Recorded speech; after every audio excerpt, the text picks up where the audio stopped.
जय हिंद साथियों, नमस्कार। आज के इस वीडियो लेक्चर में हम लोग क्लास 10th का जो पहला चैप्टर है वास्तविक संख्या, उसके पूरे क्वेश्चन का पोस्टमार्टम करने वाले हैं। जितने भी इंपॉर्टेंट प्रश्न हो सकते हैं जो 2025 में जिसकी संभावना है पूछे जाने की, उन सारे प्रश्नों को कवर किया गया है और टॉपिक वाइज टॉपिक कवर करने वाले हैं। पहले हम लोग कल जो वीडियो देखे थे वो लेक्चर नंबर 1 था, उसमें हम लोगों ने पूरे कंसेप्ट इंपॉर्टेंट पॉइंट को देखा था। आज हम लोग इंपॉर्टेंट क्वेश्चन के बारे में बात करने वाले हैं, बहुत सारी चीजों को देखने वाले हैं। ठीक है, तो आज का जो पॉइंट है उस चीजों को हम लोग धीरे धीरे समझ लेते हैं, क्या क्या हम लोग समझने वाले हैं। पहले तो कल मैंने बताया था कि जब आपको क्वेश्चन कराएंगे तो इन सभी टॉपिकों से एक एक करके प्रश्न को देखेंगे। तो पहले हम लोग बात करेंगे संख्या पद्धति। संख्या पद्धति से रिलेटेड प्रश्न क्या है उसके बारे में बात करते हैं। तो पहला प्रश्न क्या है, निम्नलिखित में से कौन से सबसे छोटी प्राकृत संख्या है। आप सबको कमेंट करके बताना है कि सबसे छोटी प्राकृत संख्या क्या होता है। तो मैं कल डिफिनीशन जब बता रहा था तो उस समय मैं बोला होगा कि प्राकृत संख्या को n के द्वारा सूचित करते हैं और वो होता है 1, 2, 3 डैश एंड डैश। तो सबसे छोटा प्राकृत संख्या कितना हो गया, 1। तो कौन सा ऑप्शन सही है? ऑप्शन नंबर सी जो है वो राइट है। ऑप्शन नंबर सी जो है वो क्या है? ऑप्शन नंबर सी करेक्ट है। चलिए नेक्स्ट प्रश्न की बात करते हैं। नेक्स्ट प्रश्न क्या है भाई? तो नेक्स्ट प्रश्न है कि संख्या रेखा पर पूर्ण संख्याओं के का निरूपण होगा अथवा नहीं। तो संख्या रेखा हम लोग बात करेंगे। तो संख्या रेखा, ये जो संख्या रेखा आप देख रहे हैं, ये जो संख्या रेखा है, इस संख्या रेखा पर आप क्या क्या चीजें देख रहे हैं? संख्या रेखा, और ये वास्तविक संख्या रेखा बोल सकते हैं। तो इस संख्या रेखा पर ये 0 है और 0 के इधर पॉजिटिव है, ये हो गया, इधर हो गया नेचुरल नंबर प्राकृत संख्या। इसको शामिल कर दीजिएगा तो पूर्ण संख्या, पूरे को शामिल कर लीजिएगा तो इंटीजर हो जाएगा। तो संख्या रेखा पर क्या पूर्ण संख्या को, होल नंबर को रिप्रेजेंट किया जा सकता है? तो बिल्कुल संख्या रेखा पर हम लोग पूर्ण संख्या को निरूपित कर सकते हैं। किसको भाई? तो पूर्ण संख्या को निरूपित कर सकते हैं। तो इसका आंसर क्या होगा? तो इसका आंसर होगा पूर्ण संख्या को निरूपित कर सकते हैं। ठीक है, यहां तक कोई दिक्कत नहीं है। आगे हम लोग बढ़ते हैं।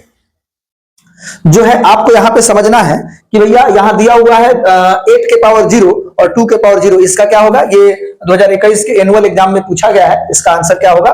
तो मैं आपको बता दूं, कोई भी नंबर है उसका पावर 0 होगा तो उसका आंसर जो होता है वो 1 होता है। तो इस 8 के पावर 0 है तो ये 1 हो जाएगा, और 2 के पावर 0 है तो 1 हो जाएगा। तो 1 और 1 में गुणा करेंगे तो कितना मिलेगा भाई? तो इसका आंसर 1 हो जाएगा। ये हमारा आंसर हो गया।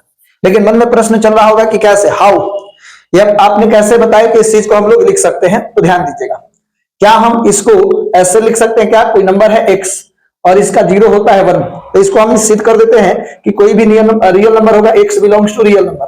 तो कोई भी रियल नंबर होना चाहिए। अगर रियल नंबर है तो x का जो पावर होता है उसका मान कितना हो जाएगा भाई? उसका मान होता है 1। इसको साबित कर देते हैं। तो क्या इस चीज का हम LHS ले लेते हैं? LHS कितना है भाई? तो x के पावर 0। तो क्या इसको हम लिख सकते हैं m, चाहे n माइनस के n, तभी तो 0 हो जाएगा। और हम लोग जानते हैं कि ये पावर जो है घटा हुआ है, तो ये भाग में होगा तभी घटा हुआ है। तो x के पावर n और x के पावर n, फिर इसको सोल्व करेंगे तो ये आ जाएगा, और x के पावर n से x के पावर n को घटा देंगे तो कितना होगा? तो ये हो गया LHS बराबर RHS। यानी आपने देखा कि कोई भी रियल नंबर है और उस रियल नंबर का, अगर रियल नंबर का पावर कितना है? रियल नंबर का पावर अगर 0 है तो उसका मान कितना होता है? 1। आपको यहाँ पे हम साबित करके भी दिखा दिए कि किसी भी संख्या के पावर अगर 0 होगा तो उसका मान क्या होगा? 1 आएगा। चलिए आगे हम लोग देखते हैं। यहां पर दिया गया है प्रश्न, आप देख सकते हैं, कह रहा है कि सभी प्राकृत संख्याओं के संग्रह शून्य समेत क्या होता है। तो अगर आपने प्राकृत संख्या जो है, प्राकृत संख्या का जो संग्रह होता है वो 1, 2, 3 डैश एंड डैश, और उसमें आपने शामिल कर दिया 0 को। तो जैसे 0 को आप शामिल करते हैं तो ये होल नंबर बन जाता है। होल नंबर यानी कि पूर्ण संख्या क्या हो जाएगा भाई? तो पूर्ण संख्या ऑप्शन नंबर ए जो होगा वो राइट होगा। ओके, उसके बाद हमारे पास नेक्स्ट प्रश्न जो है उसके बारे में बात करते हैं कि प्राकृत संख्याओं के संग्रह, पहले से प्राकृत संख्याओं के संग्रह में शून्य शामिल किया गया है, शून्य समेत, और उसके ऋणात्मक संख्याओं को शामिल किया जाए। तो यानी आपके पास पहले से ऑलरेडी प्राकृत संख्या 1, 2, 3 डैश एंड डैश, उसमें आपने शामिल किया 0 और इसका निगेटिव शामिल कर लिया। तो निगेटिव शामिल करने का मतलब कि -3, -2, -1 और डैश एंड डैश इधर जा रहा है। तो इसी को तो हम लोग बोलते हैं पूर्णांक, इंटीजर बोला जाता है। क्या बोला जाता है भाई? इसको हम लोग बोलते हैं इंटीजर। इंटीजर को कई लोग i के द्वारा सूचित करते हैं और कई लोग z के द्वारा सूचित करते हैं। तो इस तरीका से प्राकृत संख्या जीरो और उसके ऋणात्मक, ऋणात्मक मतलब निगेटिव को शामिल कर दिया जाए तो जो संग्रह बनता है उससे हम लोग पूर्णांक कहते हैं, इंटीजर कहते हैं। क्या बोलते हैं भैया? Integer, integers. ओके, यहां तक कोई दिक्कत नहीं है। आगे देखते हैं हम लोग भैया यूक्लिड विभाजन एल्गोरिथम। यूक्लिड विभाजन एल्गोरिथम में क्या है इस चीज को समझते हैं। तो भैया आपको हम समझा दें कि यूक्लिड विभाजन एल्गोरिथम है दो धनात्मक पूर्णांक ए और बी, दो धनात्मक पूर्णांक है ए और बी। ए और बी क्या है भाई? तो धनात्मक पूर्णांक है, दिए हैं, दिए रहने पर क्यू और आर ऐसे अद्वितीय पूर्ण संख्याएं हैं कि ए बराबर बी क्यू प्लस आर। जैसे आप लोगों ने देखा होगा भाज्य बराबर क्या होता है, आपने पहले से पढ़ा होगा, भाज्य बराबर भाजक गुणे भागफल और प्लस में क्या होता है? शेषफल, शेष या शेषफल। ठीक है, वही है। तो यहां पर भाज्य कितना है भाई? तो भाज्य जो है वो ए है, भाजक कितना है? बी है, और भागफल कितना है? क्यू, और शेषफल कितना है भाई? तो आर है। ठीक है, यहां पर ये बात समझ सकते हैं। तो हमने यहां पर लिखा भी है कि देखो ये क्या है भाई, यहां पर हमने दिखाया कि भाजक बी है, भाज्य ए है और भागफल बी है, और जो हम लोगों ने शेष भाग देने के बाद जो शेष बचता है वो आर है। ठीक है, तो जैसे 25 को हम लोगों ने भाग दिया है, तो भाग दिया तो 12 दूनी 24 हो गया है और एक रिमाइंडर बचा है। तो हम जानते हैं कि जो शेषफल होता है वो जीरो हो सकता है, या जिससे भाग देते हैं उससे हमेशा छोटा होगा। अगर उसके बराबर होगा तो एक बार में तो भाग लग ही जाएगा। तो हमेशा जो भागफल है, जो भाजक है, उससे छोट होगा, यानी जो भागफल है आर वो बी से हमेशा छोटा होगा, जीरो होगा या जीरो से बड़ा होगा और बी से छोटा होगा। तो वही हमने यहां पर लिखा है ए बराबर B Q plus R. R जो है तो जीरो हो सकता है, आर जो है जीरो हो सकता है, जीरो से बड़ा हो सकता है, बी होगा और बी से छोटा होगा, क्योंकि अगर हमेशा आर जो है वो भाजक से छोटा ही होगा, यानी कि शेषफल जो होगा वो हमेशा भाजक से छोटा होगा। अगर बराबर होगा तो एक मर्तबे में तो भाग लग ही जाएगा। ओके, यूक्लिड विभाजन एल्गोरिथम के द्वारा दो संख्याओं का एचसीएफ ज्ञात किया जाता है। यानी आपने देखा कि यूक्लिड विभाजन एल्गोरिथम के द्वारा हम लोग क्या ज्ञात करते हैं? तो मसो ज्ञात करते हैं, यानी एचसीएफ ज्ञात करते हैं। तो इसका उपयोग किसके लिए किया जाता है? तो मसो को ज्ञात करने के लिए किया जाता है। तो एक प्रश्न हम आपको बताते हैं, और कई बार इस टाइप के प्रश्न आ जाते हैं, एक एक करके हम लोग देखते हैं कि कैसे आप बनाओगे। जैसे कि हमारे पास एक प्रश्न है, प्रश्न क्या है कि 265 और 165 का महत्तम समापवर्तक एचसीएफ ज्ञात करना है। किसके मदद से भाई? तो यूक्लिड विभाजन एल्गोरिथम से। तो कोई भी दो संख्याएं हैं उसका अगर एचसीएफ निकालना चाहते हैं, और किसके मदद से भाई? तो यूक्लिड विभाजन एल्गोरिथम से। तो आपको सिंपल क्या करना होगा, सिंपल जो है दोनों संख्याओं को लिखे, जब सोल्यूशन करो तो दोनों संख्याएं लिखे। और 2 नंबर में बहुत बार प्रश्न पूछा गया है, मैं आपको प्रूफ के साथ दिखाने वाला हूं, तो ये चीजें आपको ध्यान देना चाहिए, चीजों को समझना पड़ेगा। तो जो भी दो संख्याओं का मसौ निकालना है उसको हम लोग लिख देते हैं, जो उसमें बड़ा होता है तो हम दर्शा देते हैं कि इसमें बड़ा कौन है। तो 225 165 से बड़ा है, तो हमने लिख दिया 265 जो है, सॉरी 225 ग्रेटर देन 165। 225 जो है वो 165 से क्या है? बड़ा है, मैंने दर्शा दिया। तो जब भी हम लोग दिखाते हैं तो उसमें बड़ा वाला ए हो जाता है और छोटा वाला बी हो जाता है। बड़ा वाला ए होगा, छोटा वाला बी होगा। तो हमने यूक्लिड विभाजन एल्गोरिथम के प्रयोग से बात करेंगे, तो वी नो दैट यूक्लिड विभाजन एल्गोरिथम में क्या होता है? ए बराबर बी क्यू प्लस की आर, और आर क्या है? तो ये है।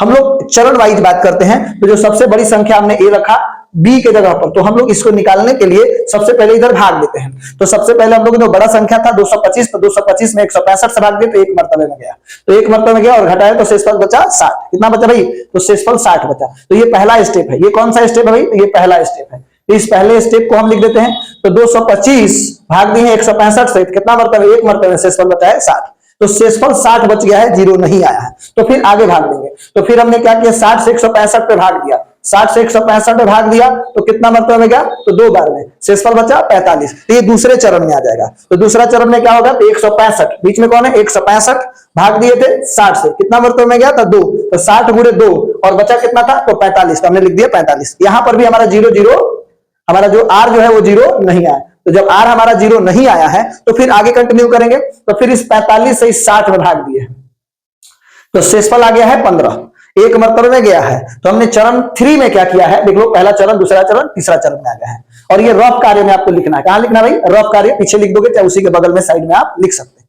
ठीक है, यहां तक कोई दिक्कत नहीं है। तो हमने तीसरा चरण में क्या किया कि 60 बीच में है तो हमने लिख दिया 60, कितने मर्तबे में? तो 45। तो 45 से भाग दिए हैं तो 45, कितना बाद में गया है? तो 1, तो लिख दिया 1। और शेषफल बचा है 15, तो हमने लिख दिया 15। यहां पर भी शेषफल 15 बचा है, तो आज 0 नहीं है। तो फिर आगे चौथे चरण में बात करेंगे, तो 15 से भाग देंगे, 15 से भाग देंगे 45 में, तो 15 तिया 45 कट गया। तो चौथे चरण में 15 तिया 45, रिमाइंडर बच गया 0। तो जब रिमाइंडर 0 आ जाता है, रिमाइंडर कितना आ जाए, रिमाइंडर अगर आपके पास 0 आ जाता है, तो जो भाजक होता है, दैट मीन्स जो बी होता है, जो बी होता है वही हमारा क्या होता है, HCF होता है। एक प्रश्न हम बना करके आपको दिखाते हैं, आप ध्यान दोगे। प्रश्न है क्या, यूक्लिड विभाजन एल्गोरिथ्म का प्रयोग करके 867 और 255 का HCF ज्ञात करना है, महत्तम समापवर्तक ज्ञात करना है। तो जब इसका हम सोल्यूशन करेंगे गुरुवर, तो इसका सोल्यूशन करेंगे तो यहां पर हम लोग देख पा रहे हैं कि 867 जो है वो ग्रेटर देन है किससे, 255 से। तो हमने ऐसे लिखा, तो यहां पर A बराबर कितना हो गया, 867, देख लीजिएगा गलत हम नहीं लिख दें। और B बराबर कितना हो जाएगा भाई, तो B बराबर हो जाएगा 255। ओके, तो यहां तक किसी प्रकार का कोई दिक्कत नहीं है।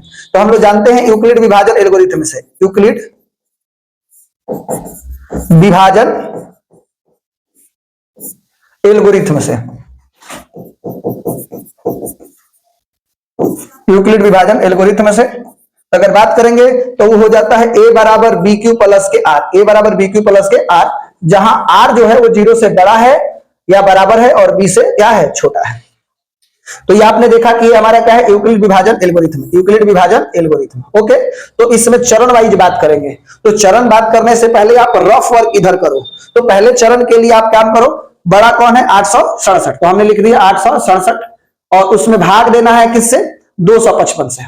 तो 255 है, देख लीजिए यहां पर हम लोग बार बार गलती कर दिए, यहां पर कितना है, 255 है और हमने लिखा है 225, तो ये गलत हो जाता। तो आप लोग कमेंट करके जरूर बताइएगा कि सर ये गलत लिख दिए थे आप। तो अब यहां पर हम क्या करते हैं, 255, क्या भाई 255, आप भी बता सकती हैं, इधर ध्यान दीजिएगा, अगर कोई चीज गलत लिखा जाए तो ध्यान दीजिए। 255 कितना हो गया भाई, 255, तो हमने भाग दिया किसमें, तो यहां पे हम भाग दे रहे हैं 867 में, किससे भाग दे रहे हैं, 255 से। तो 255 से भाग देंगे तो 255 से कितना मरतबे में जाएगा, तो अगर हम 4 मरतबे लेकर के चले जाएंगे तो गलत हो जाएगा, 3 मरतबे में। तो 5 15 के 5, हाथ में 1, 5 15, 1 16 के 6, हाथ में 1, 3 दूनी 6 1 7, घटा देंगे तो माइनस लिखेंगे, ये हो जाएगा 2 और ये हो गया 0 और ये हो गया 1, 102 आया।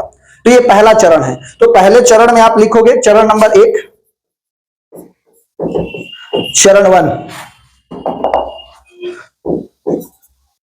चरण 1। तो चरण 1 में क्या है भाई, तो चरण 1 को हमने लिखा यहां पर, ऐसे घेर भी देते हैं, अच्छा लग रहा है। तो चरण 1, तो चरण 1 में हमने लिखा जो बीच वाला है उसको लिख दिया जाता है। तो बीच में कितना है, 867, कितना से भाग दिए हैं, तो 255, 255, तो हमने लिख दिया 255, और इसमें गुणा करेंगे किससे भाई, तो 3 से। शेषफल कितना आया है, तो 102। तो यहां पर शेषफल 102 आया है, मतलब R not is equal to 0, यानी इसको आगे और कंटिन्यू करना पड़ेगा। तो हम इसको थोड़ा सा छोटा कर देते हैं, एक ही बोर्ड पर आ जाए, दूसरे स्लाइड पर जाने की जरूरत ना पड़े, इसलिए हमने इसको क्या किया, थोड़ा सा छोटा कर दिया। ओके, आपको समझ में आ रहा होगा, हमने इसको क्या कर दिया, छोटा। इस पूरे पार्ट को हमने छोटा कर देते हैं, यहां पर ला देते हैं। ओके, अब देखो चरण नंबर 2 की बात करो। तो चरण नंबर 2 की अगर हम बात करेंगे तो लिखेंगे यहां पर चरण नंबर 2, तब 102 हो जाएगा भाजक, और ये भाजक, और ये हो जाएगा भाजक, 255 आ जाएगा बीच में। तो ये 2 मरतबे में जा सकता है, कितना हो जाएगा भाई, तो 104 हो जाएगा, घटाएंगे 100 नहीं, 204 होगा। ओके, तो इसको माइनस करते हैं, तो ये हो जाएगा 1 और ये हो जाएगा 5, और ये तो हमारा कट गया, 0 आया। ठीक है, इसमें से ये हटा ही देते हैं। अब हमारे पास बच क्या रहा है, तो ये दूसरा स्टेप है। तो दूसरे चरण में हमने क्या लिखा है, तो दूसरे चरण को लिखना चाहते हैं तो यहां लिखेंगे चरण नंबर 2, आप लिखोगे यहां पे चरण 2। तो इस चरण 2 की अगर बात कर रहे हैं तो चरण 2 में क्या हो रहा है, तो बीच वाला लिखेंगे, तो 255 हम लिख देंगे यहां पर, चाहे यहां पर देख सकते हैं 255, किससे आप भाग दिए थे, तो 102, कितना मरतबे में गया था, तो 2 मरतबे में, और बचा कितना था शेषफल, तो ये बचा था 51। तो यहां पर भी R not is equal to 0, यहां पर भी R 0 नहीं आया है। तो फिर हम क्या करेंगे, आगे बढ़ेंगे, आगे हम लोग देखेंगे चरण नंबर 3, इसकी बात करेंगे चरण 3 की। तो चरण 3 पहले यहां बना देते हैं, तो इसको रख देंगे, ये भाजक हो गया, और ये फिर आकर के ये भाज्य हो जाएगा 102। ठीक है, तो 51 दूनी 102, ये कितना मिला, 102। अब इसमें से इसको घटा देंगे तो ये हो जाएगा 0, रिमाइंडर कितना आ गया, 0। तो यहां पे हम लोग बात करेंगे कौन से चरण की भाई, तो चरण नंबर 3। तो चरण 3 की बात करेंगे। तो चरण 3 क्या है भाई, ध्यान दीजिए, चरण 3, चरण 3। तो इस चरण 3 की बात अगर हम कर रहे हैं, चरण 3, तो चरण 3 में क्या आया है, तो यहां पर देख रहे हैं कि हमने 51 से भाग 102 में भाग दिया है, तो बीच वाला पहले लिखते हैं 102, और ये कितने मरतबे में गया, तो 51 से भाग दिया है, कितना मरतबे में गया, तो 2 मरतबे में, शेष फल कुछ नहीं बचा है, 0।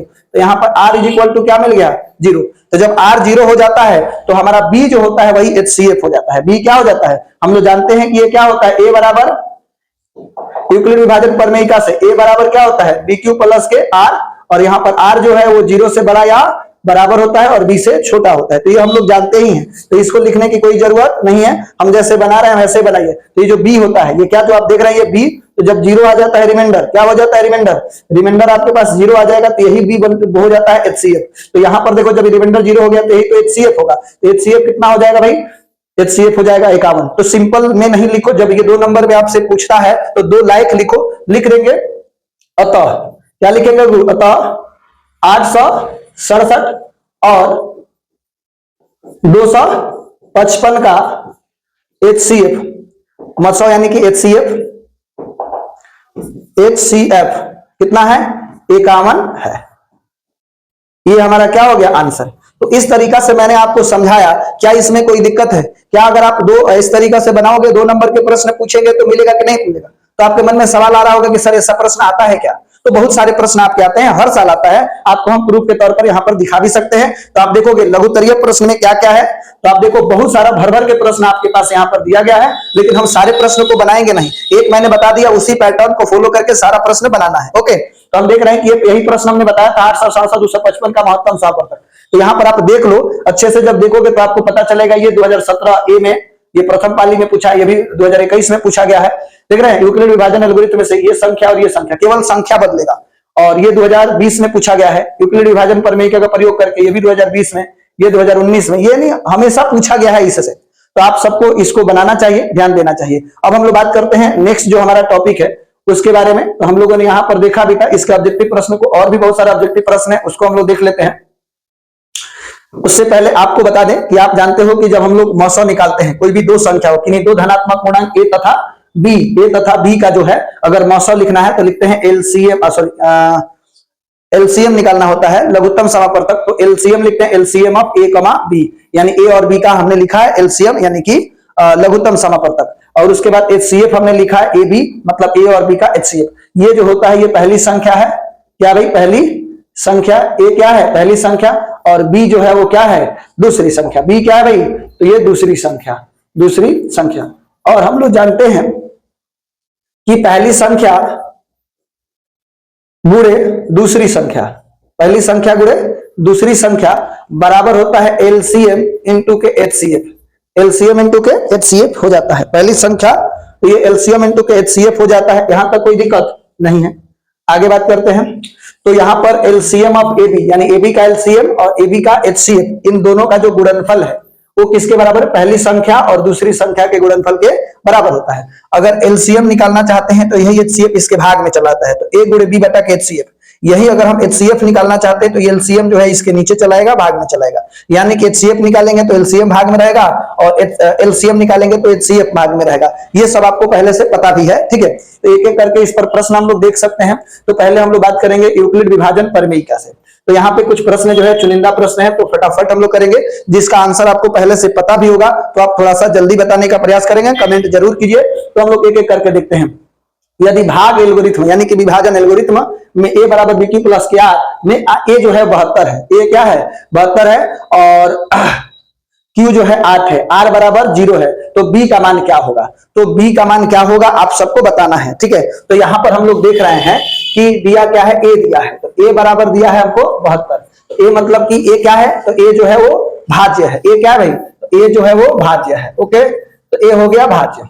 दूसरा हमारे पास क्या दिया है, दूसरा जो दिया है q, q दिया है कितना, q दिया है हमारे पास 8, तो q क्या है भाई, तो q जो है वो भागफल है, q क्या है भागफल है, और r जो है वो 0 दिया है, तो r क्या है भाई, तो शेषफल है। इस तरीका से आप जानते भी है, लेकिन वी नो दैट विभाजन एल्गोरिथम से a बराबर बी क्यू प्लस के आर होता है, तो हमने लिख दिया। तो a का मान कितना दिया है, a का मान दिया है 72 और बराबर a का मान कितना दिया है 72 दिया है, और बराबर b का मान हमको पता नहीं है, लेकिन q का मान कितना दिया है 8 और इसका मान दिया है 0। तो यहां से हम लोग लिख सकते हैं, इसको जब सोल्व करेंगे तो 8b हो जाएगा। इधर वाले पार्ट को सोल्व करके इधर लिख देते हैं और e हो जाएगा 72। तो ये b निकालेंगे तो हो जाएगा 72 बटा के 8। तो 8 से 72 में भाग देंगे तो कितना हो जाएगा, 8 में 72, 8 नवा 72, 8 नवा क्या होता है 72, तो 9 मरतबे में चल जाएगा। तो b का मान कितना हो गया 9। तो कौन सा ऑप्शन सही है आप बताओ, b का मान 9 हो जाएगा। ऑप्शन नंबर ए जो है वो राइट है। अब यदि q एक धनात्मक पूर्णांक है तो निम्नलिखित में से कौन सा धनात्मक विषम पूर्णांक नहीं है, तो विषम पूर्णांक नहीं है। तो विषम पूर्णांक तो आपको हम बता दें कि जब भी हम लोग कोई संख्या है, मान लेते हुए कोई संख्या रेंडमली आपने 7 ले लिया, तो 7 में अगर हम सम संख्या से गुणा करेंगे तो रिजल्टेंट सम आएगा, ठीक है। अब इसमें एक जोड़ देंगे तो वो विषम आ जाएगा। जब भी आप 7 में 2 से गुणा कर दो, 7 दूनी 14 सम हो जाएगा। तो हम ये समझाने का प्रयास कर रहे हैं कि जब भी आप किसी भी संख्या में सम संख्या से गुणा करेंगे तो सम आएगा। तो यहाँ पे 8q, तो ये सम हो गया, इसमें एक जोड़ दी तो ये विषम हो गया। इसने कहा है कि विषम नहीं होना चाहिए, ध्यान रखेंगे। तो ये तो विषम हो गया, इसका मतलब ये आंसर नहीं होगा। इसके बाद 8q सम होगा, इसमें 3 जोड़ दिया तो ये विषम हो गया, ये भी नहीं होगा हमारे ऑप्शन। उसके बाद 8q प्लस के 4, तो यही तो हमारा ऑप्शन होगा, क्योंकि उसने पूछा है कि विषम नहीं होना चाहिए। तो ये सम नहीं है क्या, 8q माने सम, 4 जोड़ दिए तो सम, तो सम प्लस सम ही होता है। तो हमारा ऑप्शन नंबर बी सही है। समझ में आ रहा है कि नहीं आ रहा है? चलिए आगे बढ़ते हैं हम लोग। नेक्स्ट, रूट 12 के परिमेयकरण गुणांक बताना है। तो जब भी आपको परिमेयकरण गुणांक बताना होता है तो एक दो टर्म होता है, एक हर परिमेयकरण, एक परिमेयकरण गुणांक। तो ध्यान दीजिए, परिमेयकरण गुणांक का मतलब होता है रूट हटाने के लिए आप किस संख्या से गुणा करेंगे। तो रूट हटाने के लिए जिस संख्या से गुणा करते हैं उसी को हम लोग बोलते हैं परिमेयकरण गुणांक। रूट हटाने के लिए जिस संख्या से आप गुणा करोगे वही संख्या जो होगा वो क्या होगा, परिमेयकरण गुणांक होगा। तो आप देख लो, ये दिया हुआ आपके पास 12, तो 12 को अगर फैक्टर आप तोड़ोगे तो 2 से जाएगा तो 6, फिर 2 से जाएगा तो 3। तो इस 12 की जगह पर 2 गुणे 2 गुणे 3 लिख सकते हैं कि नहीं लिख सकते हैं, बोलो। इस 12 की जगह पर तो ऐसा लिख सकते हैं। तो अब हमारे पास क्या है, इस 2 को हम बाहर कर लेंगे, इस 2 को बाहर कर देंगे तो अंडर रूट 3 होगा। तो ये रूट 3 को हटाने के लिए आपको किससे गुणा करना पड़ेगा, रूट 3 से। तो हमारा परिमेयकरण गुणांक कितना हो जाएगा भाई, तो रूट 3 हो जाएगा। ओके, बोलो यहां तक कोई दिक्कत है? कोई दिक्कत नहीं है। तो ये 3 नंबर प्रश्न जो है हम लोगों ने अभी देखा। 4 नंबर प्रश्न आप बताइए मेरे को कि कितना आंसर होगा। तो 4 नंबर में कह रहा है कि 2 धनात्मक पूर्णांक सी और डी। तो 2 धनात्मक पूर्णांक सी और डी है और सी ग्रेटर देन डी है और R not is equal to 0। तो आपको बताना है कि HCF क्या होगा सी और डी का। तो यहां पर R not is equal to 0 है, तो आपको यहां पर बताना है कि HCF कितना आएगा। ये अच्छा क्वेश्चन है।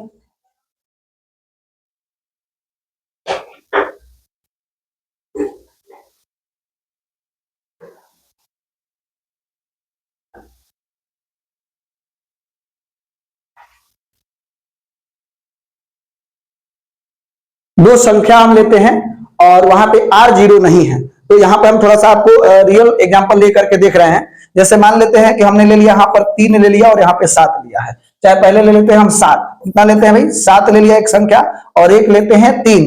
तो यहाँ पर आप देख लो 7 लिए हम और 3 लिए हैं, तो इसका HCF निकालना है, सी और डी का HCF निकालना है। तो वो किसके HCF के बराबर होगा, तो ध्यान दीजिए, ध्यान देते हैं। तो इसका HCF निकालेंगे तो कितना हो जाएगा भाई, तो 7 की जगह पर लिख देंगे 3 गुणे 2 और प्लस के 1, कितना मिला भाई 1। तो ये आपके पास R not is equal to 0, R not is equal to 0। फिर हमने क्या किया, इस 3 को इधर लिखते हैं तो 3 और बचा कौन भाई, तो 1। तो 1 गुणे 3, 1 गुणे 3 प्लस के 0, तो ये R बराबर हो गया 0। R बराबर 0, तो यहाँ पर HCF कितना हो गया, HCF आपका आ गया कितना, HCF आया 1। तो अगर हम आपसे पूछें कि इसका HCF और इसका HCF कितना होगा, 1 और 3 का HCF, तो यानी कि आपका HCF ऑफ C और R, C और R, तो C और R का HCF, D और R का HCF, इसमें से क्या हो सकता है भाई। तो हम लोग देखेंगे कि इसमें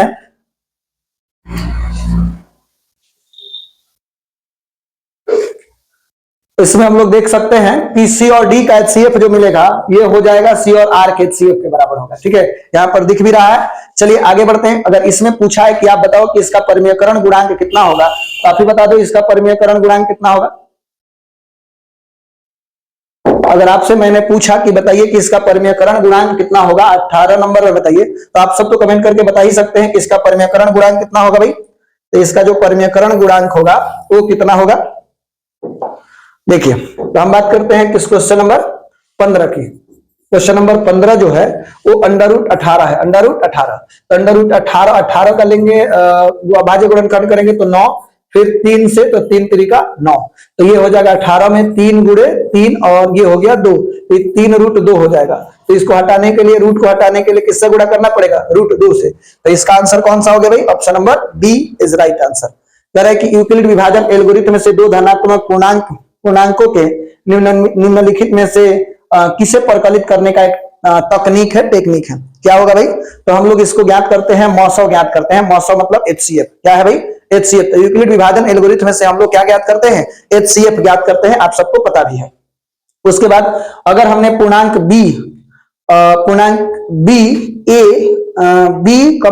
पूर्णांक से पूर्णतः विभाजित है, तो B को A का क्या कहा जाता है। तो ध्यान से सुनिए, B पूर्णांक A से पूर्णतः विभाजित है, तो B जो है A से विभाजित है, तो B A से पूर्णतः विभाजित है, तो B को A का क्या कहा जाएगा।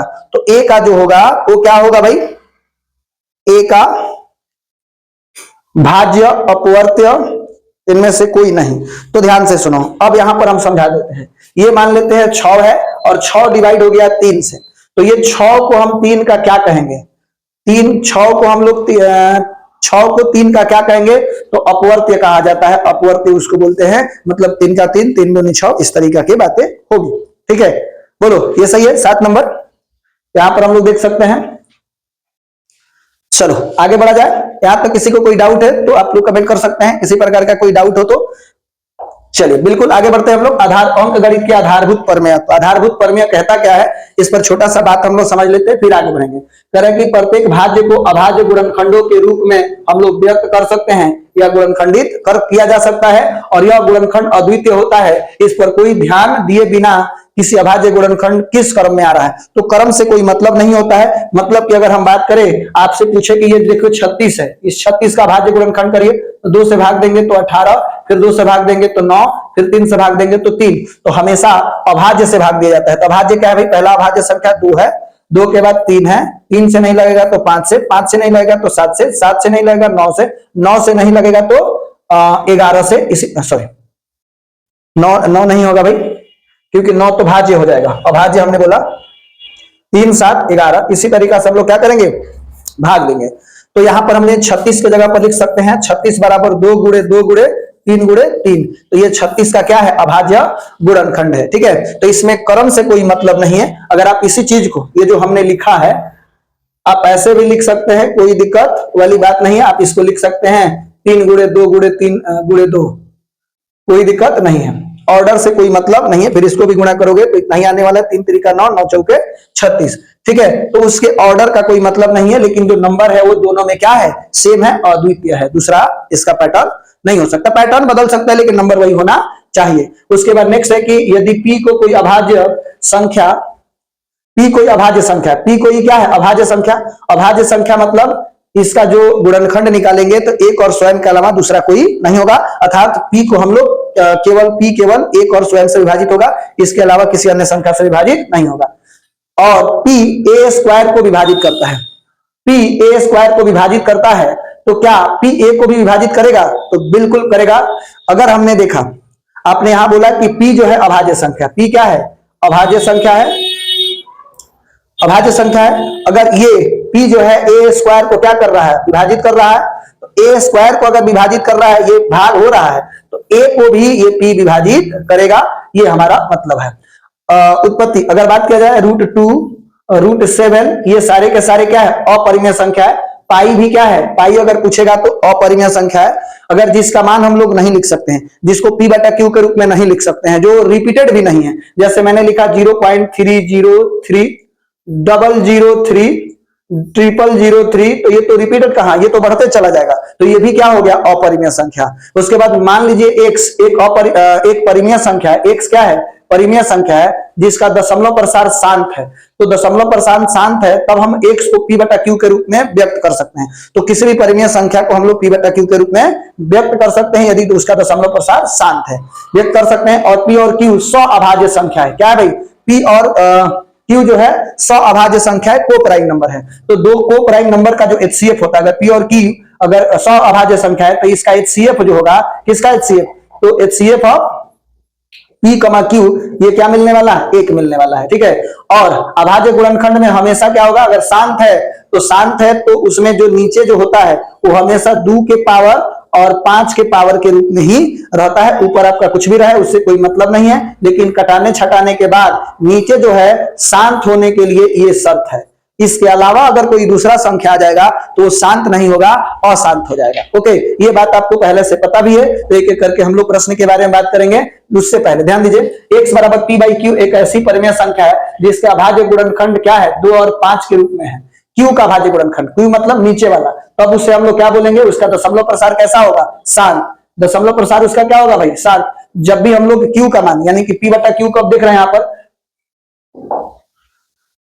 p बाई q देख रहे हैं, तो यहाँ q अगर इस रूप में है 2 के पावर n और q के पावर n, अगर मान लेते हैं कि आपके पास कोई परिमेय संख्या है, परिमेय संख्या क्या है भाई? तो p बटा के q, तो इसमें इसका अभाज्य गुणनखंड है, ये तो दोनों सहअभाज्य संख्या है, लेकिन नीचे जो है q को अगर गुणनखंड कर रहे हैं 2 के पावर m इंटू 5 के पावर n, यानी 2 और 5 के रूप में अगर आ रहा है तो अब इसको हम लोग क्या बोलेंगे? इसको बोलेंगे कि ये शांत है। कैसा है भाई?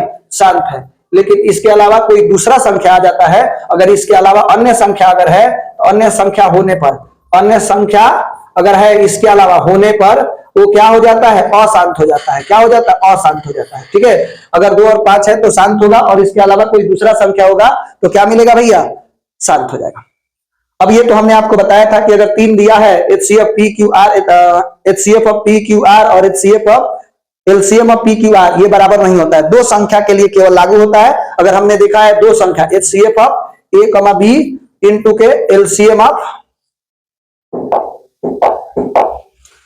A, B, तो इसके लिए पहली संख्या गुणे दूसरी संख्या होगा, लेकिन अगर संख्या है 2 से अधिक हो जाएगा तो ये बराबर नहीं होगा। कहने का मतलब है कि अगर 3 संख्या आपके पास है, वो कौन कौन सी संख्या है भाई? तो आपके पास है HCF ऑफ ABR चाहे PQR, आपने क्या ले लिया? 3 संख्या ले लेते हैं, कोई PQR और इंटू के LCM ऑफ PQR, तो ये A गुणे सॉरी ये P गुणे Q गुणे R के बराबर नहीं होता है, लेकिन 2 के लिए हो जाता है। ये बात हमने आपको बता दिया। आगे चलते हैं, एक एक करके प्रश्न देखते हैं अंक गणित से।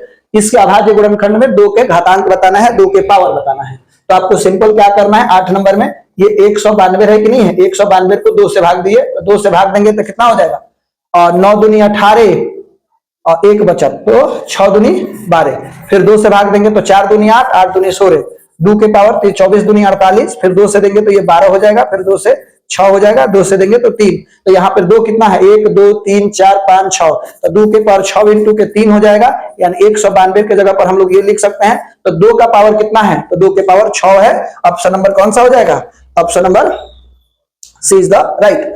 2 लगातार सम संख्याओं का मौसव कितना होता है? 2 लगातार सम संख्या का मौसव अगर निकालना चाहते हैं तो 2 और 4 ही ले लेते, ये लगातार सम संख्या है, तो इसका जो मौसव होता है हमेशा 2 होता है। क्या होगा? हमेशा 2 होगा। तो 2 लगातार सम संख्या का मौसव कितना होता है? 2। आप यहां ध्यान रखेंगे नहीं, 2 लगातार सम संख्या का मौसव, 2 लगातार सम संख्या का मौसव कितना होगा? वो 2 होगा। क्यों होगा भाई? तो ध्यान दे दो, अगर 2 लगातार कोई भी ले लेते हैं, 6 ले लिया, 6 लेने के बाद क्या किया? 6 लिया और 8 लिया, तो क्या इसमें 2 से भाग नहीं लगेगा? इसमें भी 2 से भाग लगेगा, तो हमेशा 2 होगा। आप निकाल के भी देख सकते हैं। 8 यहां पर ले लेते हैं और यहां ले लेते हैं 6, तो 6 एकम के 6 घटाएंगे तो कितना हो गया? 2। अब इसको ला देंगे इधर 6, तो कितना हो जाएगा? 3 दूनी 6, तो ये तो हो गया, कट गया, ये हो गया 2। हमेशा 2 सम संख्याओं का, लगातार 2 सम संख्याओं का जो मौसव होता है वो हमेशा 2 आएगा। इस बात को आप ध्यान रखोगे। ठीक है। तो 2 संख्याओं का गुणनफल कितना है? 8670 है और उनका HCF 17 है, तो LCM ज्ञात कीजिए। तो LCM बराबर हमने आपको बताया भी है, यहां पर आप ध्यान दे दो, इसको मिटा देते हैं। इसमें मैं अगर बात करूं तो यहां पर दिया है ए गुणे बी कितना दिया है 8670 दिया है, और दिया हुआ है HCF कितना दिया है, HCF दिया है 17। तो LCM पूछा है आपसे, तो LCM कितना हो जाएगा, ये 10 नंबर की बात हम कर रहे हैं, तो इसमें हो जाता है, हम लोग जानते हैं कि LCM बराबर जो होता है, तो LCM ए गुणे बी यानी पहली संख्या गुणे दूसरी संख्या और बटा के क्या हो जाता है HCF। तो इसको सिंपल कटाते हैं तो ये कितना दिया है 8670 और ये दिया है 17। तो 17 से हम लोग कटाएं तो 17 पचे 85, 17 पचे 85, क्या भाई कोई डाउट है क्या? 17 पचे 85, 17 पचे क्या हो जाएगा जी 17 पचे 85, एक बचा, 17 कम 17 0, यानी कि 510। कौन सा आंसर सही है 510, कौन सा है ऑप्शन नंबर डी जो है वो राइट है। ओके आगे बढ़ा जाए। उसके बाद कह रहा है कि यदि P और Q अभाज्य संख्या है, P और Q अभाज्य संख्या है तो PQ, Q और P स्क्वायर Q का मौसौ कितना होगा। तो ध्यान से सुनिए, तो P और Q के बारे में इसने क्या बोला भाई, तो दोनों अभाज्य संख्या है, तो PQ क्या दिया भाई, यहां देख लेते हैं, P के पावर 3, P के पावर 3 इंटू के Q, और इधर साथ में क्या दिया है, दूसरा हमारे पास दिया हुआ है, दूसरा संख्या है P स्क्वायर Q। तो इसमें आपसे पूछा है कि इसका मौसौ क्या होगा, तो इन दोनों में कॉमन क्या है, कॉमन ढूंढते हैं, तो ये P स्क्वायर कॉमन है, ये P स्क्वायर है और Q कॉमन है, तो P स्क्वायर Q, तो यहां बचेगा क्या, तो यहां बच जाएगा केवल P और इधर बचेगा केवल क्या 1। तो यानी इन दोनों में कॉमन क्या है, तो कॉमन ढूंढेंगे, तो कॉमन दोनों में है P स्क्वायर Q, तो यही हो जाता है हमारा क्या HCF। तो जो कॉमन होता है वही HCF हो जाता है। और LCM कहता है, इसका अगर LCM कहता है, ध्यान दीजिएगा, अगर इसी क्वेश्चन में आपसे LCM पूछ देता है तो इसका जो HCF इसका जो है आपसे LCM पूछा है, ये HCF है क्या भाई, ये जो आपने निकाला है वो क्या है HCF है। अगर LCM निकालने के लिए बोल देता LCM, तो सिंपल इन तीनों को गुणा कर देंगे, तीनों को गुणा कर देंगे तो P के पावर 5 Q स्क्वायर हो जाएगा, ठीक है, इस तरीका से हो जाएगा। लेकिन हमसे पूछा है LCM, तो कॉमन ढूंढेंगे, तो दोनों में कॉमन क्या है, तो P स्क्वायर Q इसका आंसर हो जाएगा। क्या हो जाएगा आंसर, P स्क्वायर Q। दरवाजा खोलिए तो कौन है, उसके बाद देखो क्या भाई, यहां पर हम लोग देख रहे हैं 15 64 के अभाज्य गुणनखंड में 2 का घातांक चाहिए। नहीं अभी तो हम लोग अभी देखे थे ना, ये पूरा इसमें का क्वेश्चन हो गया। उसके बाद ये है हमारे पास, कह रहे कि 12 दिया है, a बराबर क्या दिया है हमारे पास, दिया हुआ है a बराबर 2 के पावर q इंटू के 3, और b का मान कितना दिया है 2 गुणे 3, और c का मान कितना दिया है 3 के पावर n इंटू के 5। तो आपसे पूछा है तो ABC का LCM बताना है। ABC का LCM कितना है भाई, ABC का LCM जो है वो दिया हुआ है इतना, तो n का मान बताना है, ठीक है। तो LCM निकालना है, तो इसका LCM कैसे निकालेंगे, तो LCM में जो अधिकतम पावर होता है उसको एक जगह लिख देते हैं। तो इसका LCM ऑफ ABC वो कितना दिया है, वो आपको दिया हुआ है, उधर से देख लेते हैं, तो 2 के पावर 3, 3 के पावर 2 और इंटू के 5। और हम अगर इसका LCM निकाले तो वो कितना होगा उस पर बात करते हैं। तो ये 3 के पावर अधिकतम कितना है n है, तो 3 के पावर n, और 2 के पावर अधिकतम कितना है, तो 2 के पावर 3 हो जाएगा, और ये 5 नहीं है तो इधर लिख देते हैं हम 5, और इधर हो जाएगा 2 के पावर 3 इंटू 3 के पावर 2 इंटू के 5। तो इस 5 से इस 5 को हमने क्या कर दिया, कटा दिया, यहां तक कोई दिक्कत नहीं है। दूसरा चीज हम लोग देख रहे हैं, यहां पर 2 के पावर 3 है, 2 के पावर 3 है, 2 के पावर 3, यहां पर भी 2 के पावर 3, इससे हमने इसको कटा दिया। तो अब बच गया क्या, तो 3 के पावर n और इधर 3 के पावर 2, इसके बेस सेम है तो पावर तुलना कर देंगे तो n बराबर क्या मिल जाएगा, n बराबर हो जाएगा 2। तो इसमें आंसर क्या होगा, n बराबर 2, option number C is the right. उसके बाद 234 के अभाज्य गुणनखंड में 3 का घातांक बनाना है, तो 234 को हम लोग भाग देंगे, तो यहां पर हम लोग देख लेते हैं कि कितना नंबर था, ये तो 12 नंबर था। ओके 12 नंबर के बाद यहां पे बना देते हैं हम 13 नंबर, 13 नंबर देख लीजिए 234 है, तो 234 को हम लोग भाग देंगे किससे, फर्स्ट ऑफ ऑल 2 से भाग देंगे, तो 2 से भाग देंगे तो कितना होता है 11 दूनी 22, 11 दूनी 22, और बच गया 1, तो ये हो जाएगा 7 दूनी 14, और कटेगा कितना से, इसको देखेंगे हम लोग, तो 2 से नहीं कटेगा, 3 से कटेगा क्या, 3 त्रिका 9, 3 त्रिका 9, तो यहाँ बचा 9 2 11, 9 3 27, फिर 3 से भाग देंगे तो 1 और 3 त्रिका 9। तो यहाँ पर हम लोग देख रहे हैं कि 234 के जगह पर लिख देते हैं 2 और इंटू 3 के पावर 2 इंटू के 13, ये 3 के पावर कितना है, अधिकतम है 2, तो इसमें आंसर क्या हो जाएगा, आंसर हो जाएगा 2, राइट। ओके, कोई दिक्कत है, कोई दिक्कत नहीं है।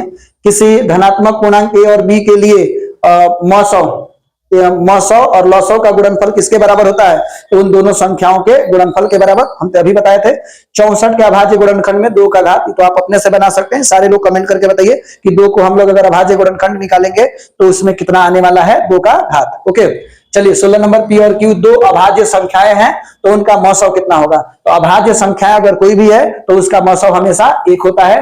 तो अभाज्य संख्या हो चाहे 100 अभाज्य संख्या हो, भाज्य संख्या या 100 अभाज्य संख्या का मौसव 1 होता है। 18 और 72 का मौसव बताइए। तो 18 और 72 का मौसव हमको बताना है, तो इसमें किसी भी विधि से हम लोग बता सकते हैं, ठीक है। तो ये क्या है भाई, 72 है और इसको हम निकालते हैं 18 से।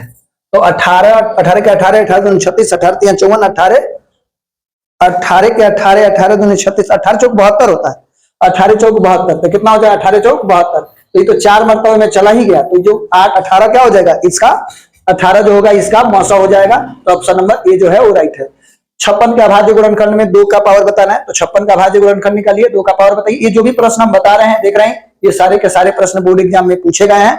2 धनात्मक पूर्णांक ए और बी के लिए मौसव गुणे लसौ बटा के ए बी, वो हमेशा किसके बराबर होता है, तो हमेशा 1 के बराबर। तो ध्यान दीजिएगा, अगर कहीं भी ऐसा कर दिया जाए, हम लोग जानते हैं, ध्यान से सुनना, हम लोग जानते हैं कि मौसव ऑफ ए बी, यानी मौसव को हम लिख देते हैं HCF। मौसव को क्या लिख देते हैं, HCF ऑफ ए बी, ए कमा बी इंटू के LCM ऑफ ए बी। इन दो किसके बराबर होता है, तो ए गुणे बी के बराबर होता है। तो अगर हम इसको नीचे ला दे तो कितना हो जाएगा, HCF of A B into के LCM ऑफ ए बी, और इसको नीचे ला देते हैं तो ए बी, और तब यहां पर हो जाएगा 1। तभी तो इसको फिर क्रॉस मल्टीप्लाई करेंगे तो आपको मिल जाएगा, ठीक है। तो ये हमेशा किसके बराबर होगा, तो 1 के बराबर होगा, ऑप्शन नंबर ए। 20 में निम्नलिखित में से कौन युग्म सअभाज्य है, तो जिसका HCF 1 होगा, जिसका HCF 1 होगा वही होगा, क्या हो जाएगा भाई, और 18 25 क्या हो जाएगा जी, 18 25। तो देखो 18 और 25 जो होगा वो इसका HCF कितना हो जाएगा, तो इसका HCF 1 होगा, ओके। और इसका HCF तो हो जाएगा 7 दूनी 14, 7 5 35, तो वो नहीं होगा। तो स्व अभाज्य कहे चाहे भाज्य कहे, चेक करने का लिए सिंपल तरीका है, जिसका मौसव 1 हो जाएगा, HCF कितना हो जाएगा 1, तो यही हो गया, option number B is the right. उसके बाद बात करते हैं निम्नलिखित में से कौन यौगिक संख्या है। तो यौगिक संख्या का मतलब होता है कंपोजिट संख्या, जो एक और स्वयं के अलावा किसी अन्य संख्या से विभाजित हो। तो 11 तो नहीं है, 21 है। 21 क्या भाई, तो है, और सब नहीं है, इसमें किसी अन्य संख्या से भाग नहीं लगा, एक और स्वयं के अलावा। 41 में भी नहीं, तो 21 में लग जाएगा आपके पास, 1 से लगेगा, 3 से लगेगा, 7 से लगेगा, 21 से लगेगा, ठीक है। निम्नलिखित में से कौन अभाज्य संख्या है, तो अभाज्य संख्या मतलब जिसमें केवल एक और स्वयं के अलावा लगना चाहिए। तो इसमें तो लग जाएगा 1 से 33 से 3 से, इसमें भी 1 से 39 से 3 से, इसमें भी लग ही जाएगा। तो ऑप्शन नंबर कौन सा हो गया, 31। ये सब आसान प्रश्न है। दो संख्याओं का मौसव 27 है और लसौ 162 है। यदि उनमें से एक संख्या 54 है तो दूसरी संख्या बताना है। तो दूसरी संख्या क्या होगा, तो दूसरी संख्या अगर बात करेंगे हम, अगर हम दूसरी संख्या के बारे में अगर पूछे आपसे, तो दूसरी संख्या क्या हो जाएगा, दूसरी संख्या, तो दूसरी संख्या जो निकल करके आएगा तो ये हो जाएगा आपके पास HCF, क्या मिलेगा भाई, HCF ऑफ ए कमा बी और इनटू के LCM ऑफ ए कमा बी और बटा के पहली संख्या, क्या हो जाएगा जी, पहली संख्या। तो इन दोनों को गुणा करेंगे तो यहां पर देख रहे हैं कि हमारे पास मौसौ जो दिया है वो 27 दिया है, लसौ जो दिया है 162 दिया है, और पहली संख्या दिया है 54। कितना दिया है जी, 54, ओनली 54 है, तो लिख देते हैं 54। तो 27 दूनी क्या होता है 54, तो उससे भाग देंगे तो 8 दूनी 16 1, तो ये हो जाएगा 81। क्या आएगा आंसर, 81। कौन सा ऑप्शन सही होगा, option number D is the right. कह रहे कि संख्याएं 2 12 15 का मौसव ज्ञात कीजिए। 2 12 15 का मौसव, तो इसको ज्ञात करने का बहुत सारा तरीका है, इसको हम बना देते हैं, ठीक है। आप सब देख ही रहे हैं कि किस तरीका से आपको बनाया जा रहा है। सारे प्रश्न को विथ प्रूफ के साथ में आपको एक्सप्लेन करके बताया जा रहा है। सारे सब्जेक्ट को इसी तरीका से पढ़ाया जाएगा। तो हमारे इस चैनल पर पहली बार आए हैं तो इस चैनल को ज्वाइन कर लीजिए, सब्सक्राइब कर लीजिए। ये चैनल आपके साथ मेहनत करने वाला है और आपके रिजल्ट में 4 चांद लगाने वाला है। तो आप इसको जरूर सब्सक्राइब कर ले और ज्यादा से ज्यादा लोगों तक इस वीडियो को शेयर करें ताकि अधिक लोग जुड़ सके। चलिए अब हम लोग बात करते हैं। यहाँ पर देख रहे हैं कि 12, तो 12 को तोड़ दो। तो 12 को तोड़ेंगे तो 2 गुणे 2 गुणे 3 अभाज्य गुणनखंड तोड़े तो। अब 15 का तोड़ोगे तो 15 का हो जाएगा और 3 गुणे 5। उसके बाद 21 ये हो जाएगा 3 गुणे 7 हो जाएगा। अब हम लोग इसका क्या निकालना चाहते हैं? मौसम। क्या निकालना चाहते हैं? मौसम। मौसम का मतलब होता है HCF। तो मौसम में जो भी कॉमन रहता है उसी को निकालते हैं। तो इसमें कॉमन देख रहे हैं कि ये 3 है तो ये हो जाएगा मौसम बराबर 3। क्या आएगा जी? मौसम जो होगा वो 3, यानी कि जो कॉमन रहता है वही होता है। अगर इसमें मैं इसमें दिया नहीं है लेकिन अगर मैं पूछता कि इसका लॉसव कितना होगा, लॉसव मतलब कि लघुत्तम समापवर्तय क्या चीज? LCM। तो कितना हो जाएगा? तो ये जो तीनों हैं सब में तो एक बार ले लिए, जो नहीं है उसको सीधा सीधा 2 गुणे 2 और इससे भी नहीं है तो 5 और ये 7 है तो 7। तो जो नहीं है उसको सेम टू सेम और जो तीनों में होता है उसको एक बार तो गुणा कर देंगे। क्या करेंगे? इसको गुणा कर देंगे, जो हमारा आंसर आएगा वो होगा। तो मौसम निकालते हैं तो तीनों में कॉमन ढूंढते हैं, लॉसव निकालते हैं जो कॉमन है उसको एक बार और जो कॉमन नहीं है उस शब्द को लिख देते हैं। ओके जी। अब क्या है भैया, इसका हम लोग को बताना है कि मौसम कितना होगा। तो आपके पास 25 नंबर जो प्रश्न है, ये तो 24 नंबर था। ओके, तो 25 नंबर प्रश्न देखते हैं कि क्या होगा। आपके पास दिया है 3 के पावर 3 गुणे 2 गुणे 5 और साथ ही साथ हमारे पास दूसरा जो दिया है वो 3 का स्क्वायर इंटू 2 का स्क्वायर इंटू के 5। इसमें आपसे अगर पूछा है कि मौसम बताना है तो मौसम में जो सबसे कम पावर वाला होता है उसी को चुना जाता है। तो ये तीनों में पावर कम है तो 3 के पावर 2, इसमें 2 के पावर, इसमें 2 अधिक है तो ये हो जाएगा 2 और 5 एक ही बार है तो हो जाएगा 5। ये हमारा आंसर हो जाएगा। गुणा कर देंगे तो 3 तरीका 9 और 5 दूनी 10 तो 9 दहा के 90। क्या हो जाएगा आंसर? तो फिर से आपको हम बता दें कि अगर इसमें हम लोगों ने क्या निकाला है? मौसम निकाला है। क्या निकाला है? मौसम। तो मौसम में ये दोनों सेम है, खाली पावर डिफरेंस है। इसमें पावर 3 है, इसमें पावर 2 है, इसमें 2 के पावर 1 है, यहाँ 2 के पावर 2 है या 5 के पावर 1। तो जब मौसम निकालेंगे तो सब में के पावर कम कम वाला लेंगे और जब लॉसव निकालेंगे तो सबके पावर अधिक वाला लेंगे। राइट, समझ में आ गया होगा।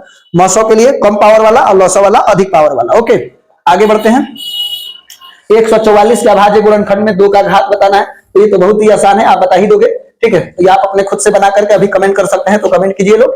ए और बी के अभाज्य गुणनखंड है तो ए और बी का लॉसव कितना होगा? तो ए और बी अभाज्य गुणनखंड है तो ध्यान से सुनिएगा।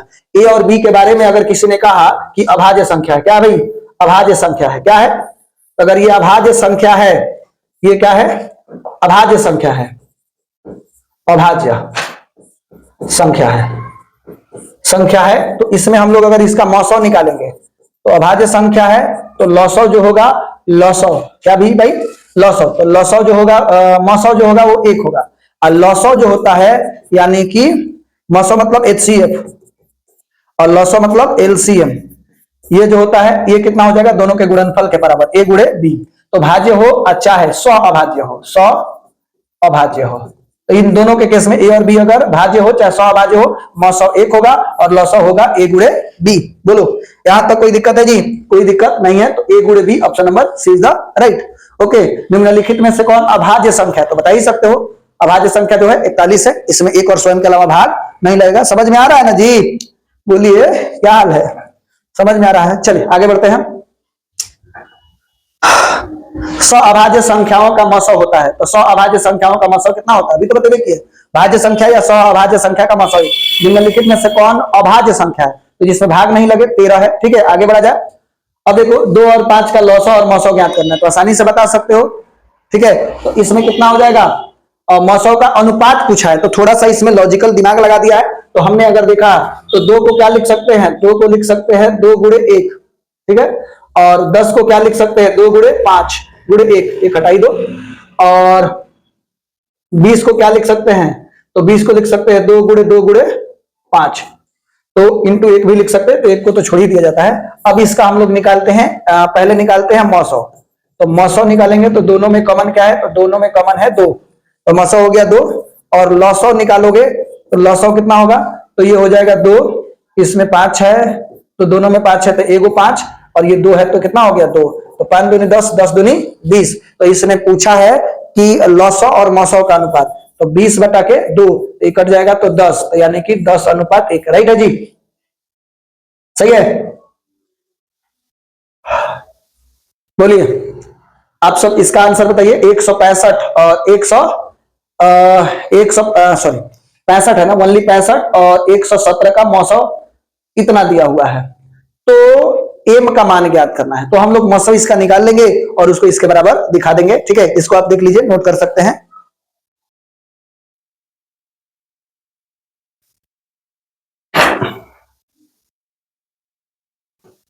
चलिए आप सब इसको देख करके आप बताइए क्या होगा। और वीडियो को रोक करके आप देख सकते हैं, ठीक है। बाद में जब लाइव खत्म हो जाएगा, लाइव प्राइम खत्म हो जाएगा, तो वीडियो को रोक करके आप जिसको बनाना चाहते हैं उसको बना सकते हैं। चलिए तो हमारे पास क्या है, तो 65 को तोड़ सकते हैं, तो 5 × 13, 13 × 5 = 65 और 117 को हम लोग तोड़ेंगे तो कितना हो जाएगा भाई, तो इसमें कितना से भाग लगेगा, 117 को तोड़ो तो 13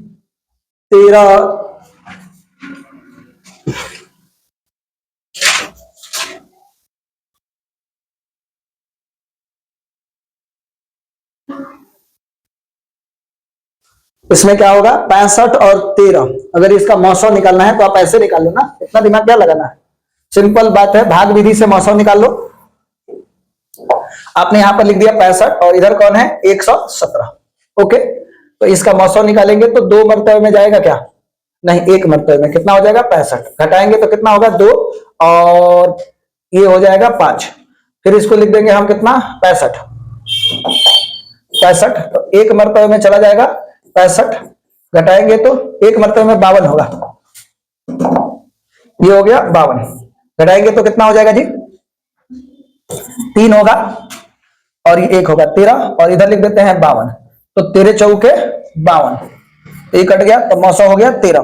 तो आपके पास जो हमारा मौसम आया है वो कितना आया है 13 और उसने मौसम दिया है 65m माइनस के 117 और ये आया है 13, तो ये हो जाएगा 165m, यानी दोनों का मौसम बराबर करना ही पड़ेगा, तो 65m बराबर हो जाएगा 13 + के 117, तो हो जाएगा 65m बराबर, इसको जोड़ देंगे तो 100 कितना होगा जी 130 हो जाएगा, 130, तो 65 दूनी 130, तो m का मान कितना हो गया, m का मान आ गया 2। तो इसमें m का मान कितना आया भाई, m का मान 2, आप देख सकते हैं, इसको बना लीजिए, सही है, राइट है। इसका भी आंसर हम लोगों ने क्या आया था, हमारे पास आया था 10:1, राइट है। इसका आंसर क्या आया था, 10:1 आया था। सबसे छोटी भाज्य संख्या, सबसे छोटी भाज्य संख्या और सबसे छोटी अभाज्य संख्याओं का मौसम कितना होगा, तो ये बहुत ही अच्छा क्वेश्चन है, आप इसका स्क्रीनशॉट ले लीजिए और आप इसको बनाते भी रहिए, ठीक है। जो भी क्वेश्चन यहाँ पर दिया गया है वो वेरी वेरी इंपॉर्टेंट है। चलिए आगे हम लोग बढ़ते हैं। यहां पर देखिए क्या भाई, तो सबसे छोटी भाज्य संख्या, तो आपको हम बता दें कि 33 नंबर प्रश्न, सबसे छोटी भाज्य संख्या कितना है भाई, तो सबसे छोटी भाज्य संख्या 4 होती है।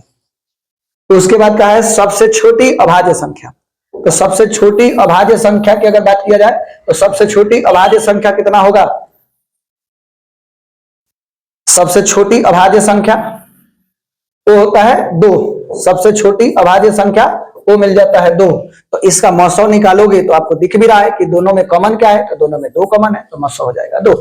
तो सबसे छोटी भाज्य संख्या और सबसे छोटी अभाज्य संख्या का मौसम कितना होगा भाई, 2 होगा। 96 का अभाज्य गुणनखंड कितना होता है, तो 96 को तोड़ दो, 96 को तोड़ सकते हैं, 34 नंबर, ये क्या हो जाएगा 96, तो 2 से भाग देंगे तो कितना हो जाएगा, 4 दूनी 8, 8 दूनी 16, फिर 2 से तोड़ेंगे तो कितना हो जाएगा, 24 दूनी 48, फिर 2 से तोड़ेंगे तो 12, फिर 2 से तोड़ेंगे तो 6 और फिर 2 से तोड़ेंगे तो 3, तो इकाई को 2 है, 1 2 3 4 5, तो 2 के पावर 5 इंटू के 3, ये हमारा हो जाएगा, तो 2 के पावर 5 इंटू के 3 के power 1, okay, option number C is the right. 2 8 22 का लॉसो और मौसो का अनुपात बताना है, तो भैया ये भी बहुत अच्छा, इसका आप स्क्रीनशॉट ले सकते हैं, सारा जो पॉइंट है वो वेरी वेरी इंपॉर्टेंट पॉइंट है। आपने आशा करते हैं कि आपने स्क्रीनशॉट ले लिया होगा। आगे बढ़ते हैं, चलिए अब देख रहे हैं हम लोग कितना है भाई 35, आप पीछे करके भी देख सकते हैं, कोई दिक्कत नहीं है। 35, तो 35 नंबर में हमारे पास है 2, तो 2 को हम लोग क्या लिख सकते हैं, तो 2 को लिख सकते हैं हम 6 को लिख सकते हैं 2 गुणे 3, 8 को क्या लिख सकते हैं, तो 2 गुणे 2। उसके बाद 22, तो 22 को क्या लिख सकते हैं, तो 2 गुणे 11। तो इसमें आपसे पहले निकाल देते हैं HCF, तो HCF दोनों में कॉमन क्या है, तो 2 है। LCM क्या होगा, LCM निकालेंगे तो दोनों में जो कॉमन है वो एक बार, उसके बाद ये 3, उसके बाद ये 2 गुणे 2 और इनटू के 11। ठीक है, तो इसने क्या पूछा है कि लॉसॉ और मॉसॉ का अनुपात, तो ये हो गया। तो हमसे पूछा है LCM और HCF का अनुपात पूछा है, तो हम यहां पर लिख देते हैं, पहले तो HCF लिख देते हैं, तो LCM हमारे पास ये है, गुणा नहीं किया, और ये हमारे पास LCM 2 है, तो ये तो HCF 2 है, तो 2 से 2 कैंसिल आउट, इसको गुणा करेंगे, तो गुणा करेंगे तो कितना होगा, तो 4 3 12 और 12 गुणे 11 132, 12 गुणे 11 132 और नीचे है 1, तो हो जाएगा 132 अनुपात 1 हो जाएगा। राइट है जी, बोलिए सभी लोग कमेंट करते रहिए। आप लोग सो गए हैं लगता है, कमेंट करते रहिए महाराज, जागे रहिए। उसके बाद ये बताइए कैसा संख्या है, तो बताइए कि ये जो अंडर रूट 81 दिख रहा है, ये 9 हो जाएगा बटा के 2, तो 9 बटा के 2 जो हो गया वो परिमेय संख्या होगा। Option number A. कर एक परिमेय संख्या और एक अपरिमेय संख्याओं का योग क्या होगा, तो हमेशा परिमेय और अपरिमेय का योग अपरिमेय ही होता है। हमने कल की क्लास में बहुत अच्छा से इस चीज को डिफाइन किया है। निम्नलिखित में कौन परिमेय है, तो परिमेय बताना है आपको। यहां पर देख सकते हैं ये 64 और 36 100 हो जाएगा, 100 होगा कि नहीं होगा, और 100 का वर्गमूल कितना होता है 10। ऑप्शन नंबर ये, थोड़ा सा दिमाग लगा दिया है, ठीक है। उसके बाद निम्नलिखित में से कौन अपरिमेय संख्या है, तो अपरिमेय संख्या क्या है, तो इसका तो 7 हो जाएगा, इसका 6 हो जाएगा और इसका 4 हो जाएगा, तो यही ऑप्शन है, ये रूट से बाहर नहीं निकल पाएगा, तो यही होगा। ओके, अब देखते हैं दो परिमेय संख्याओं इतना और इतना का गुणनफल बताना है। तो आपके पास जो दिया गया है 40 नंबर प्रश्न क्या है, तो गुणनफल बताना है। तो ये दिया है 3 प्लस के रूट 5 और गुणा करना है 3 माइनस के रूट 5, तो इसका गुणनफल ए प्लस के बी इंटू ए माइनस के बी, तो ए स्क्वायर माइनस के बी स्क्वायर, ये सूत्र पर बैठ जाएगा, तो 3 3 का 9 और ये 5, तो आंसर हो जाएगा 4। ऑप्शन नंबर क्या हो गया भाई, तो ये 4 आया है, ये परिमेय संख्या। 4 क्या है भाई, तो परिमेय संख्या है। निम्नलिखित में से कौन परिमेय संख्या है, बताना है कि कौन परिमेय है, आपको बताना है कि परिमेय कौन है। तो आपको बता दे 25 का हो जाता है 5, तो 5 बटा 1 लिख सकते हैं, तो यही परिमेय है। निम्नलिखित में से कौन अपरिमेय है, बहुत ही आसान है, अपरिमेय बताना है। तो अपरिमेय तो 4 हो जाएगा तो परिमेय होगा, ये 5 हो जाएगा तो परिमेय होगा, ये घटा देंगे तो 3 3 का 9, 9 3 27, फिर 3 3 का 9, तो यही हमारे पास अपरिमेय है। Option number C. Option number C क्या है, राइट है। ऑप्शन नंबर सी जो है वो राइट है। उसके बाद क्या है, यहां पर हम देख रहे हैं ये ऑप्शन नंबर सी जो है वो राइट है। कौन सा ऑप्शन सही हो गया, तो सी। उसके बाद निम्नलिखित में से कौन अपरिमेय है, अपरिमेय नहीं है, यहां पर ध्यान दीजिएगा, पढ़ने में आप गलती कर सकते हैं, ये नहीं कहा है, तो ये तो अपरिमेय है एकदम 100%, ये अपरिमेय है 100%, ये अपरिमेय है 100%। इसको सोल्व करते हैं, ये डी है, तो हम लोग 43 नंबर का डी आंसर होगा। क्यों होगा, ये जो 12 है और नीचे अंडर रूट 3 है, तो इसको तोड़ेंगे 12 का, तो 2 गुणे 2 गुणे 3 और बटा में क्या हो सकता है अंडर रूट 3, तो ये 2 के बदले 2 बाहर, रूट 3 हो जाएगा, नीचे रूट 3, तो रूट 3 से रूट 3 कैंसिल और 2, तो 2 बटा के 1, तो यही हो गया परिमेय संख्या। तो हमसे पूछा है कौन नहीं है, तो ये तो नहीं है क्योंकि ये तो परिमेय हो गया कट छट करके। तो इसके बाद क्या है, रूट 3 क्या है, तो ये अपरिमेय संख्या है। रूट 3 क्या है, अपरिमेय संख्या। निम्नलिखित में से कौन परिमेय है, रूट 3 से रूट 3 कट जाएगा तो 2 हो जाएगा, यही परिमेय है। ओके, कौन अपरिमेय नहीं है, अपरिमेय नहीं है, तो ये तो अपरिमेय है, तो ये आंसर नहीं होगा। ये अपरिमेय है, ये आंसर नहीं होगा। ये अपरिमेय है लेकिन ये नहीं है, क्यों नहीं है, 64 का हो जाएगा 8 और 81 का हो जाएगा 9, तो परिमेय हो जाएगा। ऑप्शन नंबर ए जो है वो राइट है। सही समझ में आ रहा है कि नहीं गुरु लोग। निम्नलिखित में से कौन परिमेय संख्या है, निम्नलिखित में से कौन परिमेय संख्या है, तो ये अपरिमेय है, ये अपरिमेय है, रूट 5 से 5 कट जाएगा, तो ये 6 बटा 1 हो जाएगा, तो ये हमारा आंसर हो जाएगा। Option number D.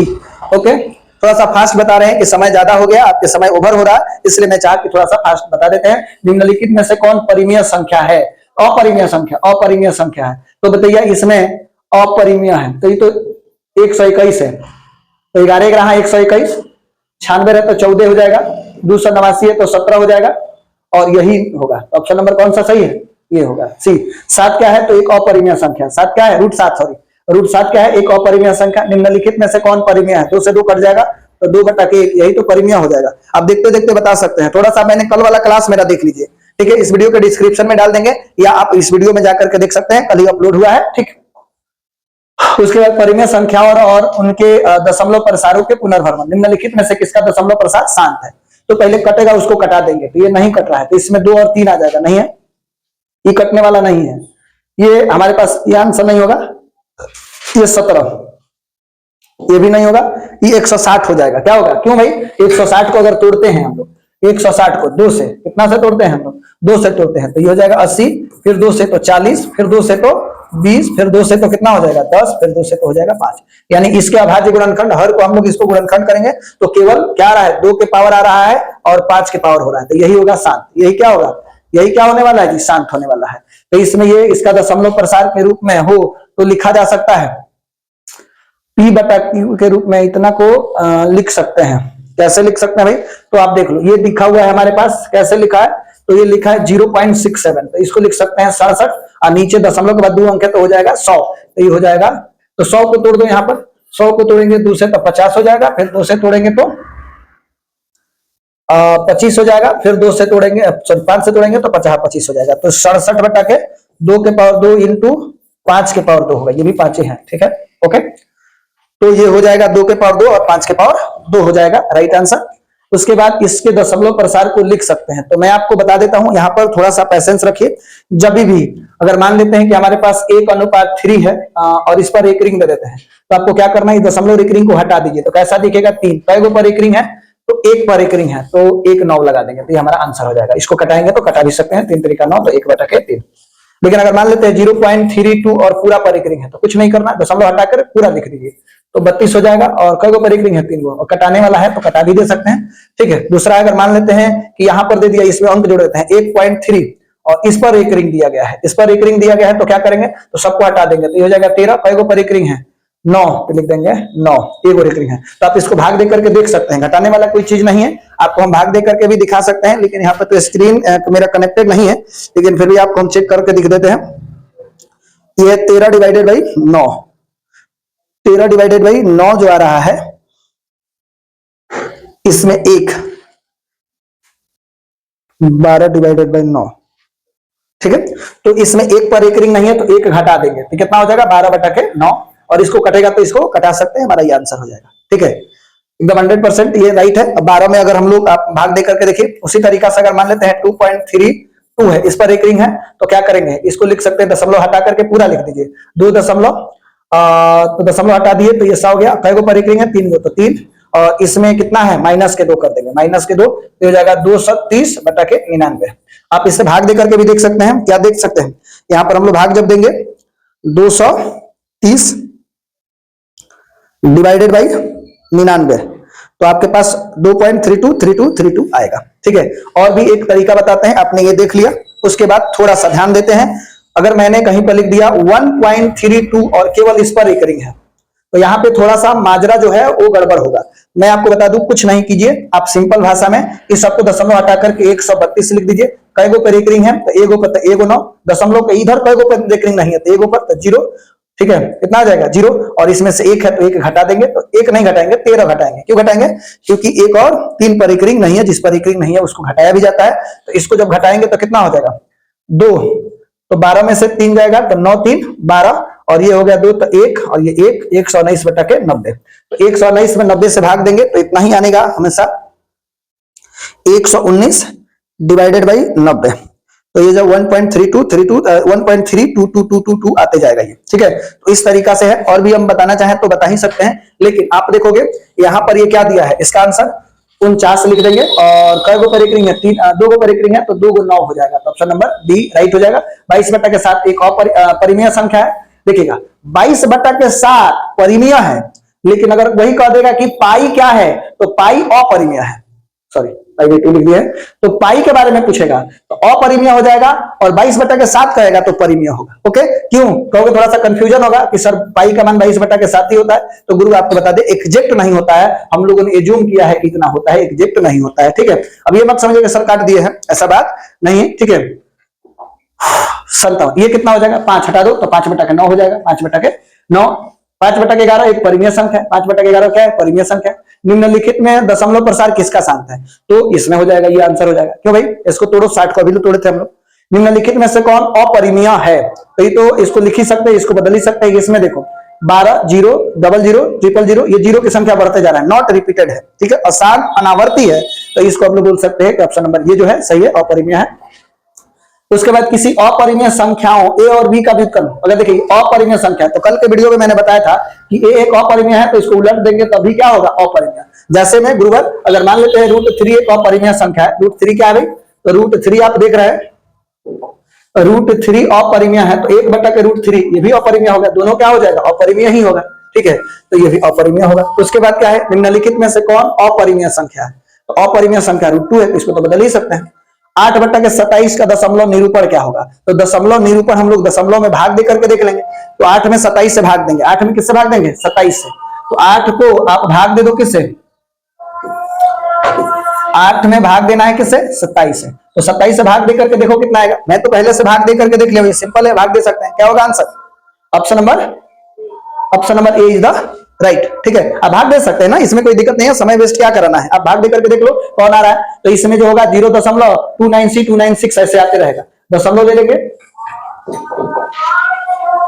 दशमलव लेंगे और 296 इसी तरीके से 296 आते जाएगा, तो इसको लिख देंगे 0.296 पर रेकरिंग हो जाएगा, ओके।